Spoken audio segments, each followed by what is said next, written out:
La République a menti. Bref aperçu de l'histoire officielle.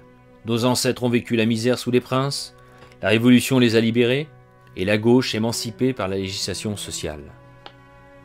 Travaillons avec notre intelligence et réfléchissons. Comment imaginer à la vue des merveilles laissées par l'Ancien Régime, ce qui n'en reste est malgré les nombreuses destructions de ce qui rappelait nos rois, comment ne pas rester interloqué à la vue des architectures en harmonie avec la nature, où déjà avant l'heure et quelques siècles avant l'écologie, on travaillait dans le respect de l'environnement. En admiration des meubles finement ciselés, nommés par le nom d'un roi pour qualifier l'art de l'époque et dont on s'arrache encore aujourd'hui à prix d'or les créations. Ce temps rustique où existait déjà une ébauche de législation sociale populaire et spontanée, savamment occultée par nos professeurs républicains. Le souci constant de la justice sociale de nos rois avant la catastrophe révolutionnaire qui plongea le monde ouvrier dans la misère. Les objets, les jardins, la forêt des Landes, les documents restent un témoignage concret de la réussite et de l'harmonie du temps passé. Parchemins et archives, actes notariés, comptes rendus des capitouls toulousains ou parlements de province, rapports et comptes rendus des élections, et divers votes populaires communaux, états généraux, minutes des procès et conseils des rois, tout contredit l'histoire officielle d'une société misérable sous l'ancienne France. Les ouvriers sous nos rois ont réalisé de main de maître des chefs-d'œuvre, dont une bonne partie fut détruite par la fureur destructrice de la Révolution. Toutes ces merveilles d'habileté, dans les règles de l'art, de l'équilibre, de la beauté, de la connaissance, dans l'harmonie des formes, n'ont pu être fabriquées par des ouvriers misérables et ignares. Certes, les conditions de vie n'étaient pas gavées de matérialisme comme aujourd'hui. Certes, les épidémies, la mort et la guerre rythmaient la vie populaire. Mais n'avons-nous pas ces fléaux ? Certes, la vie communautaire était dense, alors que nous vivons dans un individualisme ravageur, créant la misère morale et sociale terrible. Les suicides et le mal-vivre touchent aussi la jeunesse principalement. Séparation des familles, abandon des vieux et suppression des naissances, souvent par confort, sont notre lot quotidien. Faudrait-il rajouter une population gavée de calmants en guise de drogue, symptôme de l'échec cuisant de la société de consommation? Sommes-nous mieux qu'avant? Certes, on se déplaçait à cheval ou à pied, et non en voiture, souvent d'ailleurs dans des bouchons interminables. Mais qu'avons-nous fait du temps pour vivre et apprécier les choses et les gens? Les anciens ne bénéficiaient pas de nos découvertes qu'il ne s'agit pas de remettre en cause, mais intellectuellement, moralement et professionnellement, n'ont-ils pas laissé des choses à nous apprendre? Il faut prendre le temps de se poser des questions. La tradition est critique et l'empirisme qui nous guide et demeure notre science dans l'observation et l'application nous montre des richesses oubliées qui feraient tant de bien dans notre société se liquéfiant. Cette science empirique démontre l'incontestable dégradation de la condition sociale depuis la Révolution. Le prolétariat et le paupérisme sont les conséquences des actes d'interdiction aux ouvriers de s'associer de 1791 avec la loi Le Chapelier. Les milliards accumulés pendant des siècles par les organisations ouvrières nommées corporations et dilapidés permirent à la République d'installer au pouvoir les parvenus financiers qui soumettront dans un véritable esclavage les enfants à partir de 5 ans, tous sexes confondus dans des rythmes de travail pouvant aller jusqu'à 15 heures de travail par jour et nuit. Tout cela dans des manufactures pour le succès du libéralisme économique venu d'Angleterre triomphant de l'Ancien Régime. Les idées des Lumières utopiques sur lesquelles repose notre société ont broyé tout ce qui représentait notre spécificité française.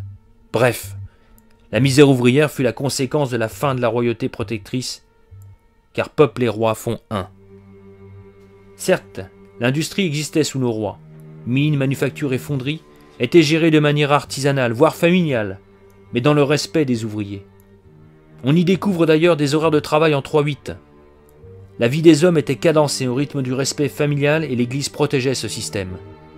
En aucune manière, on n'aurait touché les repos, congés ou multiples fêtes religieuses. Alain Decaux écrivait que nous avions alors autant de jours de congés qu'aujourd'hui. Et Lafargue, l'anarchiste, chantait le doux plaisir de la paresse durant la période des rois. Les corporations qu'il fallait réformer et non détruire organisaient le travail dans une autonomie complète dont on n'a nulle idée aujourd'hui. Le corps de métier gérait la profession, préfigurant quelques siècles en avance le travail de qualité dans le souci aussi du consommateur. Nous qui vivons le siècle du gadget, produit en Asie en série, de la pacotille sans souci du consommateur, alors que le corps de métier se souciait de ses travailleurs.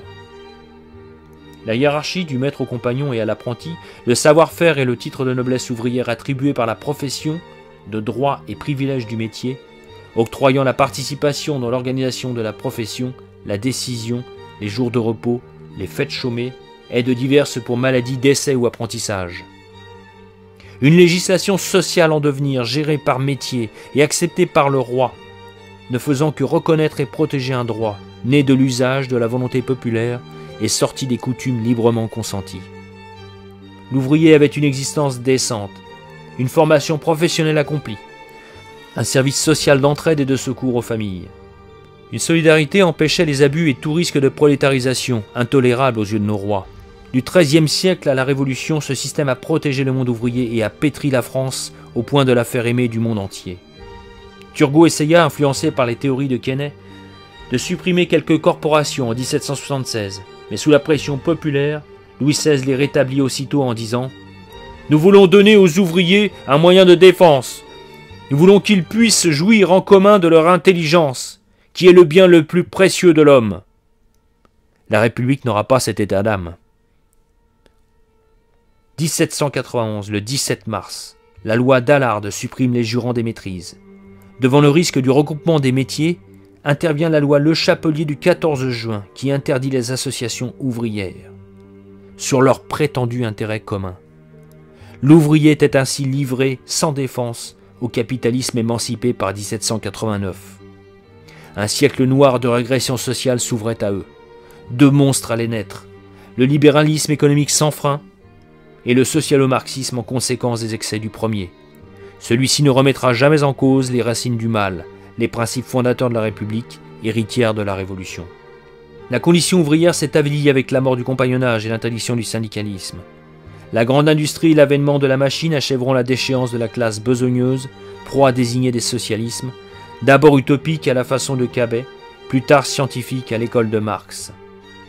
René Sédillot, dans son Coup de la Révolution française, livre mettant en relief l'existant avant, pendant et après 1789, donne un bilan catastrophique pour la France. Alain Decaux parlait de 60 jours chômés, en plus du dimanche, au XIIIe siècle. Certains ouvriers avaient un mois de vacances. Peut-être exceptionnel, mais les semaines étaient de 4 jours au Moyen-Âge. Ce qui fait à la fin de l'année autant de jours qu'aujourd'hui. N'oublions pas que la Révolution républicaine supprima tout cela en instituant la semaine de 10 jours dite du décadi, suppression des dimanches et des fêtes chômées. Plus d'associations, avec à la clé une extension des heures de travail infernales jusqu'à 15 heures, jour comme de nuit. Sans distinction d'âge à partir de 5 ans, ni de sexe. Il fallut attendre le dévouement social des royalistes pour voir imposer la première loi de 1841, interdisant le travail en dessous de 8 ans. Il fallut attendre 1906 pour imposer le repos hebdomadaire supprimé par la République triomphante, alors que les royalistes réclamaient son rétablissement depuis la Révolution. La Troisième République rejeta les réformes sociales déposées par les royalistes et attendit 14 ans avant de rétablir la liberté syndicale, et donc 36 ans pour le repos hebdomadaire. René Sédillot écrivait « La Révolution aura fait reculer la législation sociale de 3/4 de siècle. De 1792 à 1815, ce sera guerre, invasion, massacre et misère pour les débuts de la République.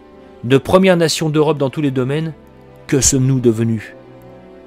Nos rois avaient des siècles d'avance, en écologie, en régionalisme, en diplomatie, et la francophonie, et la démographie.